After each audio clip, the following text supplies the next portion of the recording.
Loué soit Jésus-Christ. C'est super que vous soyez venus à la messe. C'est super que vous alliez à la messe demain matin. Ou demain soir. Parce que c'est dimanche demain. Amen et amen. Alors attachez les ceintures de sécurité, je vais aller vite aujourd'hui. Attention, mon père, vous parlez très vite, je vais parler encore plus vite. Parce que j'ai plein de choses à vous dire. Et aussi parce que Marie partit avec empressement. Elle n'est pas là. Avec empressement, tout de suite, elle est partie, à peine reçu Jésus, on va y venir. Vous vous souvenez, dimanche dernier, ceux qui étaient là ou qui ont écouté sur Internet, le titre du message, c'était « Ne t'arrête pas ». Ne t'arrête pas à la force de la tempête car tu risques de couler. Ne fais pas comme Pierre, continue, va jusqu'au bout. Jésus est avec toi, tu ne crains rien. Aujourd'hui, nous fêtons une femme exceptionnelle, qui ne s'est pas arrêtée, qui a accompli sa mission jusqu'au bout, dans une fidélité extraordinaire. J'aime cette femme. Et si vous ne l'aimez pas, ça peut arriver. Ça peut arriver. Peut-être pas le cas dans cette église, je ne sais pas. Ou si vous n'avez du mal à l'aimer, souvent en raison de fausses images qu'on trouve ici ou là et que je dénonce avec force. Des fausses images qui blessent le cœur de Dieu et de Marie. Et malheureusement, à cause souvent de ces fausses images, on ne l'aime pas assez. Alors je vais vous expliquer pourquoi j'aime cette femme. Une fois n'est pas coutume, j'ai jamais fait ça en 44 ans de sacerdoce. En 34 ans de sacerdoce. Jamais. Mais aujourd'hui, j'ai sur le cœur de vous dire pourquoi je l'aime. Pour vous donner envie aussi à vous de l'aimer et de l'aimer encore davantage. J'aime cette femme nommée Marie, dont le nom est Myriam, et signifie en hébreu ou en araméen Mariam, et qui signifie soit princesse, soit océan de parfum. C'est pas pour ça que je l'aime, mais quand même, il faut le noter. Justement parce qu'elle a été jusqu'au bout de sa mission qui n'était pas évidente du tout. J'aime Marie parce que elle avait des super projets avec son fiancé, qui est bien plus qu'un fiancé à l'époque. Elle était engagée, mais ils ne vivaient pas ensemble. Ils n'ont pas consommé le mariage. Voilà. Ils étaient chacun chez soi et ils allaient faire vie commune. Ils étaient engagés déjà. Ils avaient des super projets. On ne les connaît pas. Combien d'enfants voulait Marie, on ne sait pas. Certainement beaucoup, en tout cas, comme toute femme juive de l'époque. En tout cas, elle avait plein de projets. Et voilà que patatrac, Gabriel arrive, l'archange. Et j'aime Marie parce que, après juste une question pour savoir comment ça va se passer, quoi. Eh bien, elle dit oui. Et un vrai oui.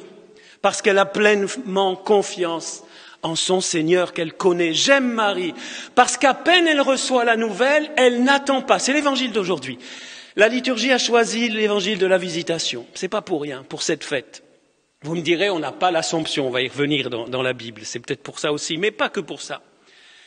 J'aime Marie parce qu'elle n'attend pas pour porter la nouvelle des nouvelles, la plus belle des nouvelles, l'extraordinaire nouvelle, la meilleure des nouvelles, qui n'ait jamais été, qui ne sera jamais. Elle n'attend pas, Gabriel n'y a pas demandé, elle prend l'initiative, elle prend, je ne sais pas si elle a pris Joseph, bon, je ne sais pas si Joseph l'a accompagné, c'est pas dans la Bible en tout cas, l'âne sûrement, et puis tac, elle part à peu près 200-250 kilomètres par des routes pas faciles à l'époque avec les truands, les brigands, tout ça. Elle part, elle regarde pas au danger, elle est décidée, elle part, elle agit. J'aime Marie parce que c'est une femme d'action, entreprenante, plein d'initiatives, qui parle peu mais qui agit beaucoup. Amen ou pas amen? Je sens que l'amour de Marie monte. J'aime Marie parce qu'elle est l'exemple du disciple, de la disciple. Je ne sais pas si en français on peut dire la disciple. On le dit en portugais, on le dit en italien, alors je vais le dire en français. De la disciple parfaite, comme dit saint Augustin dans une merveilleuse prière. Je ne vous le cite pas toute la prière. Saint Augustin dit « Ô Marie, votre plus grand honneur, votre plus grande béatitude, ce n'est pas d'avoir été la mère, mais la disciple du Christ. » On peut enlever la diapo, je crois qu'ils ont compris. Il faut éteindre les portables. Voilà. Il y en a qui se demandent qu'est-ce que c'est que c'est. Je répète, votre plus grand honneur, votre plus grande béatitude, ce n'est pas d'avoir été la mère du Christ, mais la disciple du Christ. Bienheureuse êtes-vous d'avoir écouté le Verbe de Dieu et de l'avoir conservé en votre cœur. Vous avez gardé la vérité du Christ en votre intelligence, plus encore que sa chair en votre sein. Waouh! Oui, j'aime Marie parce qu'elle est une disciple déterminée, qui aurait pu dire au Père céleste, écoute, j'ai accompli ma mission, ok, le Fils de Dieu est incarné, maintenant je fais ma vie avec Joseph, j'ai fait le job. Elle aurait pu dire à Jésus, une fois élevé, allez à 18 ans, même à la limite 20 ans, d'ailleurs, maintenant, écoute, t'es grand, tu te débrouilles, t'as tout appris, maintenant, moi, je vais vivre ma retraite avec Joseph. Elle aurait pu dire ça, elle aurait pu. Elle a été jusqu'au bout, comme les disciples de cette paroisse Saint-Roch qui s'engagent pour des CDD. On ne donne pas de CDI à Saint-Roch.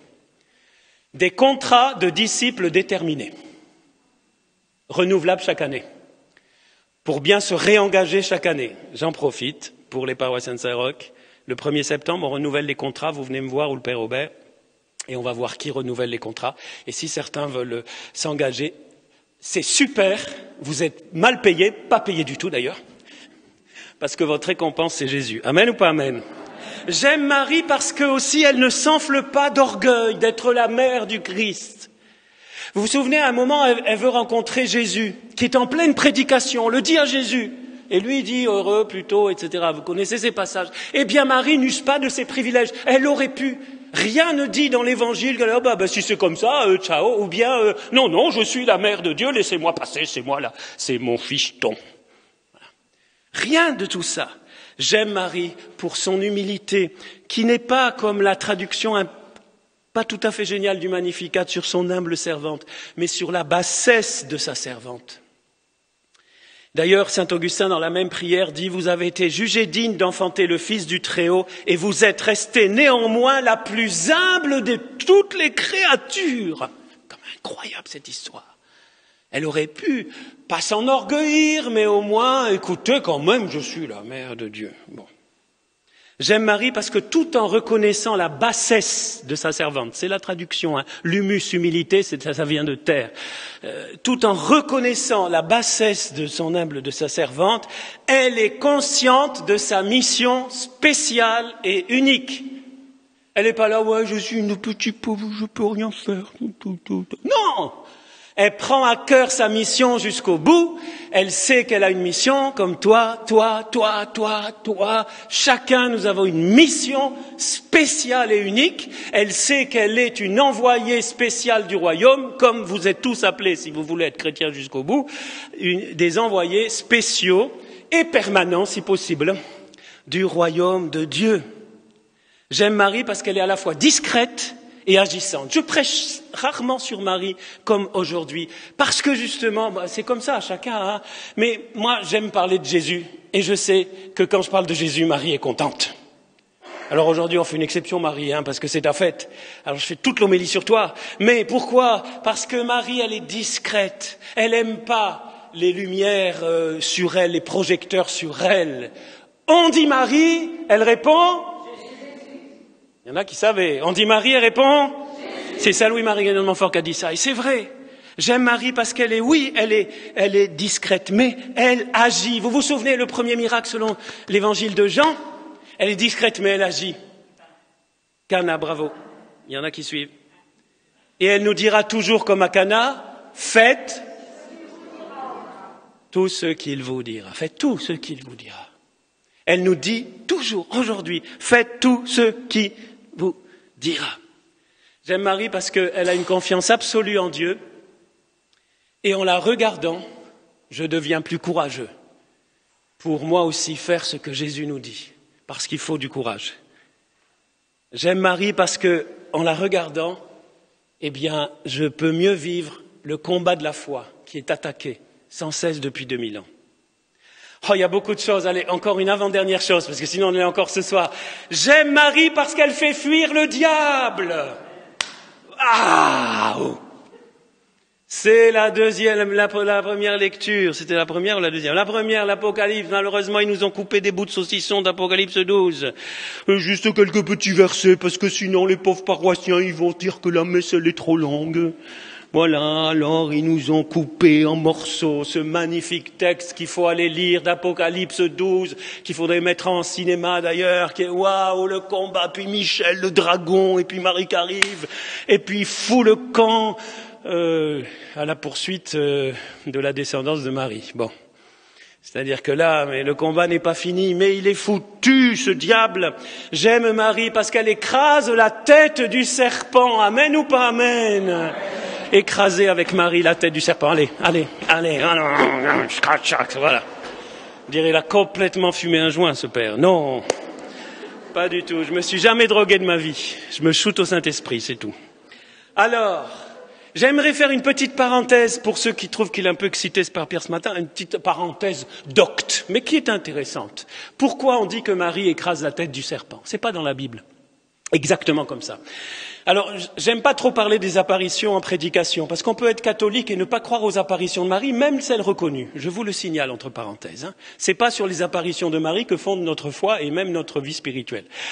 On peut croire, pas croire, bon. Mais je vous signale quand même je vous cite que des apparitions reconnues par l'Église, qu'à Guadalupe, à Mexico, que j'ai eu la joie de visiter il y a quelques années, en 1531, eh bien, comme à la rue du Bac en 1830, on voit Marie qui écrase la tête du serpent. À Guadalupe, Marie se présente à San Juan Diego, dans sa langue aztèque, le Nahuatl, vous vous coucherez moins bête ce soir, Nahuatl, sous le nom de Coalxupu, ça je ne sais pas comment on prononce, ce qui signifie celle qui écrase la tête du serpent. Marie se présente à San Juan Diego, à Guadalupe en 1531, dans sa langue, elle se nomme celle qui écrase la tête du serpent.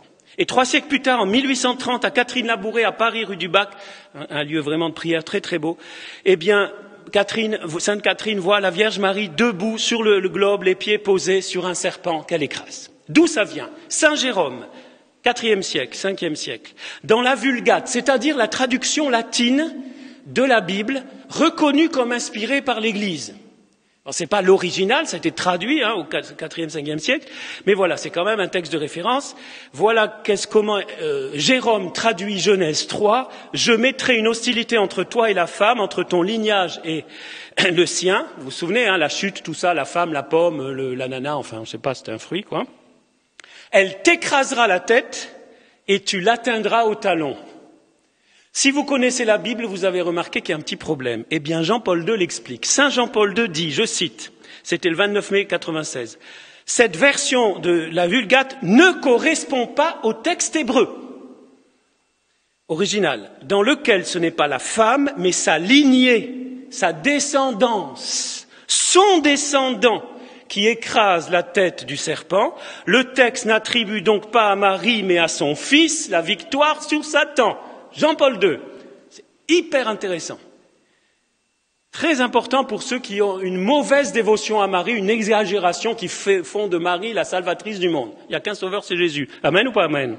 Donc, Jean-Paul II continue, toutefois, ajoute le pape, comme la conception biblique instaure une solidarité profonde entre un parent et sa descendance, solidarité profonde entre un parent, Marie, et sa descendance spirituelle, nous, si vous voulez, la représentation de l'Immaculée qui est, ou plutôt là, excusez-moi, entre Marie et Jésus, la représentation de l'Immaculée qui écrase le serpent, non par sa propre vertu, mais par la grâce du Fils, est cohérente avec le sens original du passage. C'est un peu compliqué, c'est une citation, mais je résume, ça veut dire, effectivement, c'est Jésus qui vainc le serpent, mais comme il y a un lien très fort entre Marie et Jésus, et puis jamais un fils a autant été fils de sa mère que Jésus de Marie. Parce qu'il avait tout. Il n'y avait pas d'ADN du papa. Bon, plutôt, ça venait de Dieu. Donc tout l'ADN, ça venait de Marie au niveau humain. Donc jamais un fils n'a autant ressemblé à sa maman, même génétiquement. Voilà. Et ne ressemblera jamais. Donc, si vous voulez, Jean-Paul II nous explique que théologiquement c'est très fort, ça. Il dit la représentation de l'Immaculée qui écrase le serpent, non par sa propre vertu, c'est pas Marie, n'a aucun pouvoir pour écraser la tête du serpent, mais par la grâce du Fils.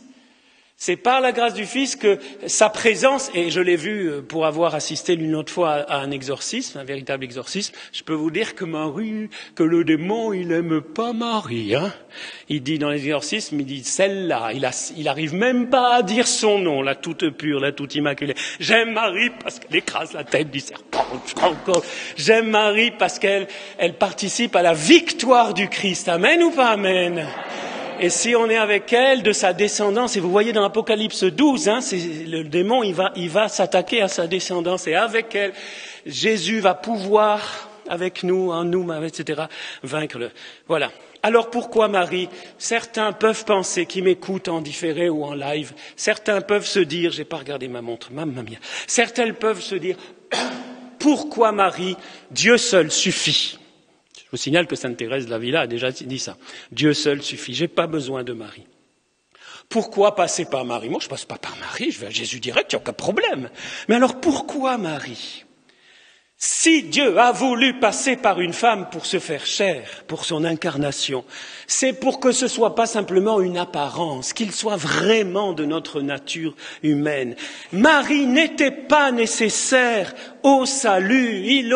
Dieu aurait pu faire tout ça tout seul. Il a voulu passer par Marie et il a ses raisons. Des raisons que les théologiens et nous on essaie de comprendre et puis il y en a d'autres qu'on comprend pas parce qu'il est Dieu et on lui fait confiance. Amen ou pas? Amen. On lui fait confiance.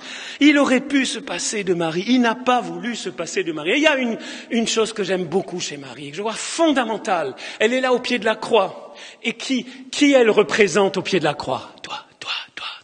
Tous les disciples. C'est la disciple par excellence. Il y a Jean qui est là. Heureusement, pour les hommes, parce que sinon, il n'y a pas beaucoup d'hommes. Hein. Bon. Et Marie, elle nous représente tous. Qu'est-ce qui aurait manqué? Il n'aurait rien manqué au salut en soi. Mais il faut bien comprendre ça, les amis. C'est pas difficile à comprendre. Il aurait manqué nous. Marie n'était pas là avec Jean, on n'aurait pas été là. Il aurait manqué quelqu'un pour recevoir ce salut, pour nous montrer comment le recevoir. Et c'est ça la place de Marie. Elle était là à la croix pour nous et c'est pour ça que j'aime Marie à la folie. Allez, un dernier motif, une dernière raison. Et puis, je suis sûr que vous en avez d'autres. Hein. Pourquoi j'aime Marie? J'aime Marie parce qu'elle a été emportée au ciel avec son corps. Waouh de waouh. C'est la fête d'aujourd'hui. Alors certains, très intelligents, vont me dire, mais père, c'est pas dans la Bible. Oui, non, c'est pas dans la Bible. Mais d'abord, cette foi, ou plutôt, oui, cette certitude que Dieu ne pouvait pas laisser corrompre le corps qu'il avait porté, c'est la raison fondamentale, remonte au tout premier siècle. Orient, Occident confondus. Les orientaux l'appellent la dormition, et nous l'assomption, c'est pareil. C'est pas l'ascension, elle n'est pas montée au ciel, elle a été emportée. Alors, selon les petites subtilités, est-ce qu'elle est morte, pas morte, c'est juste avant sa mort, c'est une minute après, c'est une minute avant. La tradition est plutôt de dire qu'elle est vraiment morte, hein, elle a connu la mort, et tout de suite, rapidement, avant que le corps se corrompe, les anges l'ont emporté au ciel. Mais ça, moi j'aime ça, quoi qu'on en pense, au-delà du dogme, les amis, ne nous battons pas pour le dogme. J'aime ça, pourquoi? Parce que ça me dit une chose excessivement importante, c'est que mon corps va ressusciter avec tous ses cheveux. Waouh! J'aime Marie parce que je m'imagine au ciel quand le matin, en vieillissant à 61 ans, je me trouve d'un trop grand nez, les rides, le machin, gros, trop gros, dit qu'il doit perdre tout ça. Je me dis au ciel, Pierre, tu seras pas comme ça. Tu vas avoir un corps glorieux. Ce corps va ressusciter. Corps de Pierre, tu vas ressusciter. Vous pouvez dire à votre corps, tu vas ressusciter mon corps. Tu vas ressusciter. Un jour, tu vas ressusciter. Et c'est ça l'Assomption aussi. Nous contemplons notre futur. Notre corps va ressusciter. Amis chrétiens, si vous croyez en la métempsychose et en la réincarnation, vous n'êtes pas chrétiens. Vous choisissez. Vous choisissez. Il y en a qui m'écoutent, qui croient en la métempsychose. Je vous donne rendez-vous, on prendra le temps. Je ne critique pas ces religions qui croient en ça. Nous croyons qu'on n'a qu'un corps, un seul corps. Voilà pourquoi c'est tellement fondamental. Aussi, je parle sur le corps, on est pour 1 heure. Hein. Mais c'est tellement fondamental de ne pas faire n'importe quoi avec son corps. Parce que c'est un corps qui est fait pour l'éternité, qui va mourir un tout petit peu de temps, quelques années, peut-être quelques milliers d'années. Mais un jour est comme 1000 ans pour Jésus. Donc il va ressusciter ce corps. Et voilà pourquoi toute la morale, même sexuelle, de l'Église repose. Aujourd'hui, ça serait le jour à faire un enseignement sur le corps, comme Jean-Paul II l'a fait au début de son pontificat, sur ce corps extraordinaire, sur le combat pour la pureté, pour la chasteté, quel que soit son état de vie. C'est Marie qui nous montre cela. Amen ou pas amen? Il faut dire qu'il faut tous rentrer au monastère, tous se faire religieuse, ou prêtre, ou moine. C'est pas ça. Même pour les maris, pour tout. Le corps, l'assomption. Aujourd'hui, j'aime Marie. Pas qu'aujourd'hui, je l'aime tous les jours. J'aime Marie parce qu'elle me renvoie à mon futur qui est déjà commencé. Et je finirai par là. J'aime Marie parce que dans cette fête, nous accueillons aussi quelque chose, on a absolument besoin d'être fortifiés dans notre foi en la vie éternelle. Aujourd'hui, nous contemplons notre futur qui est déjà commencé, cette vie éternelle qui est déjà commencée. Alors, la modalité est différente. Ne vous attendez pas à être assompté, je sais pas comment dire, bon bref, emporté par les anges le lendemain de votre mort. Ça se passera pas comme ça pour vous. C'est que pour Marie que c'est passé comme ça. La modalité est différente, l'objectif est le même. La modalité, la forme est différente. Pour Marie, c'est Assomption. Pour nous, ça sera résurrection. Mais l'objectif final, on va se retrouver. Amen, amen. Qui veut aller au ciel? Lève la main vite. Qui veut aller au ciel? Vite, vite, vite, levez la main, parce qu'il fait le selfie, hein. Ça va. Bon, ça suffit pas de lever la main pour y aller, hein. Il faut, voilà. J'aime Marie parce qu'elle me condamne pas quand je fais n'importe quoi avec mon corps. J'aime Marie parce que si j'ai gravement péché, je pense notamment contre mon corps, contre le corps des autres ou contre la vie, en moi ou d'autres. J'aime Marie parce qu'elle est mère de miséricorde et en digne fille du Père et mère de son Fils, qui est la miséricorde incarnée, elle ne me condamne pas, mais elle me dit jusqu'à présent, Pierre, t'avais pas compris ça, aujourd'hui t'as compris.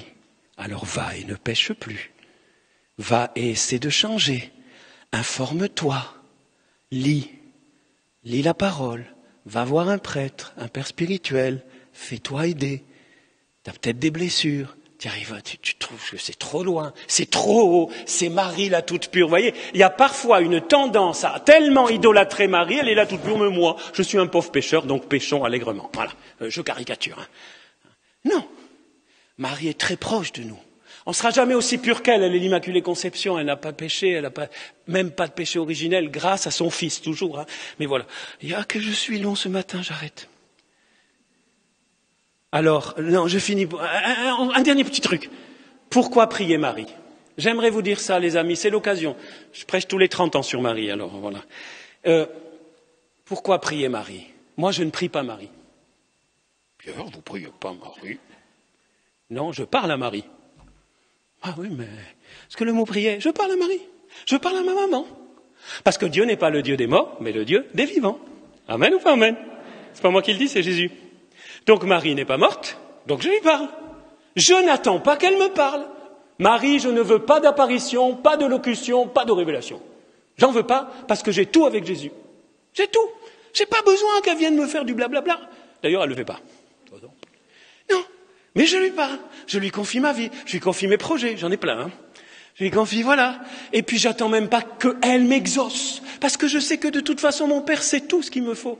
Donc voilà, je lui confie, t'es ma maman, voilà. Quand un enfant a besoin, il a bobo, il va voir son maman. Bon, je veux mon maman. Maman, j'ai mal. Maman, j'ai besoin, maman, tu peux pas dire...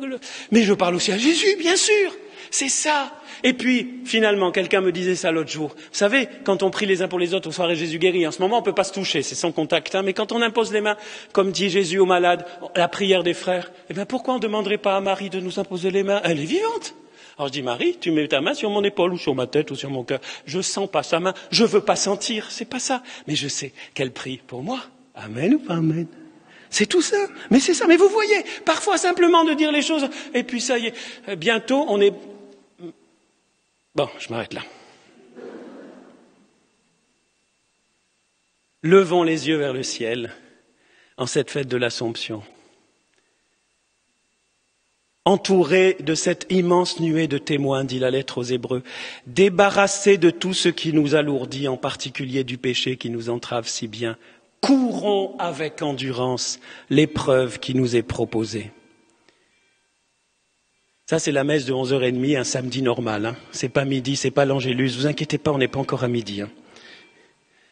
Marie est partie en hâte et les Hébreux continuent, la lettre aux Hébreux, les yeux fixés sur Jésus qui est à l'origine et au terme de la foi. Les yeux fixés sur Jésus avec Marie. Je te dis, Marie, pleine de grâce, le Seigneur est avec toi. Tu me dis, Jésus. J'aime Marie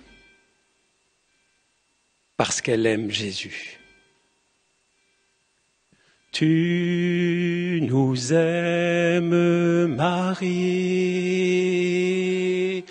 comme Jésus nous aime.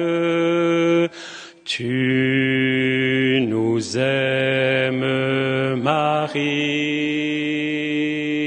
comme Jésus nous aime.